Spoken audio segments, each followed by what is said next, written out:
Ever wondered who actually holds your crypto when you click buy? Is it really you? Today we are breaking down centralized versus decentralized exchanges, where your crypto goes, who controls it, and what it means for your security and freedom. This is Tech Under 5, where tech meets simplicity in just under 5 minutes. So, what exactly is a centralized exchange? A centralized exchange, or CEX, is a trading platform run by a company. You sign up, deposit your money or crypto, and exchange holds it. Just like a bank. They manage everything: your funds, your trades, even your security keys. Some centralized platforms are Binance, Coinbase, and Kraken. They are smooth, beginner friendly, and give you access to hundreds of cryptocurrencies. Think of it like a currency exchange counter at an airport. You hand over your dollars, they give you euros. They hold your money, process the exchange, and keep records. You just trust it works. That's exactly what centralized exchanges do. Although you trade quickly, but the platform still is in control. Next, we have is a decentralized exchange. A decentralized exchange, or DEX, removes the middleman entirely. Not even the platform is in control. You connect your own wallet, and smart contracts lets you trade peer to peer on the blockchain. No signups are required, no KYC, no centralized control. Some popular platforms are Uniswap, PancakeSwap, and dYdX. But who's running all of this if there is no company behind it? The answer is developers who write smart contracts. Smart contracts are basically bits of code deployed on a blockchain that handle everything from swapping tokens to collecting fees.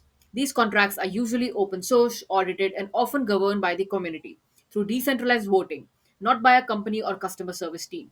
And you interact with them using your own crypto wallet like MetaMask. Directly on the chain, there are no logins, no centralized platform, just code and control. Think of it like hosting a garage sale in your driveway. Anyone walking by can stop, check out your items, negotiate a trade. No staff in store are required, just individual trading based on mutual agreement. That's how a decentralized exchange works: full freedom, full control, but also full responsibility. Let's do a comparison side by side. As for the advantages, for centralized exchanges, it is easy to use and low effort. The trades are fast and offer high liquidity. Customer support is also available if something goes wrong. You can buy with fiat currency and use traditional methods such as debit cards and bank transfers. However, in decentralized exchanges, you control your funds at all times. There is more privacy and there is no need for ID or verification. You have access to newer or smaller tokens as well. And it is a censorship resistant trade. Your trades cannot be blocked or altered by anyone. DEX is platforms are borderless and anyone with internet and wallet can trade. Now, with some drawbacks. For centralized exchanges, you don't hold your security keys. Exchange could freeze or lose your funds. They are prone to hacks and internal fraud.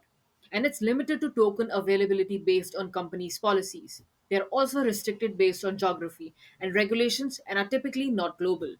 As for decentralized exchanges, the UI is quite complex and it is not beginner friendly. There is no support if you mess up a trade. Additionally, the gas fees can spike up depending on network traffic, and smart contract bugs can drain funds if poorly written. So, which one should you use? For short term, if you want to buy quickly with a card or need liquidity for fast trades, CEX are super convenient. For long term, if you want to hold your assets securely without third party risk, go with DEX and keep full custody. Many people use both. They buy on CEX and transfer their funds to private wallet or DEX for storage. Centralized exchanges is like a bank, easy but controlled. And decentralized exchanges is like a marketplace, free but you are on your own. Choose your comfort and risk when choosing which platform you want to go into. So, which team are you on?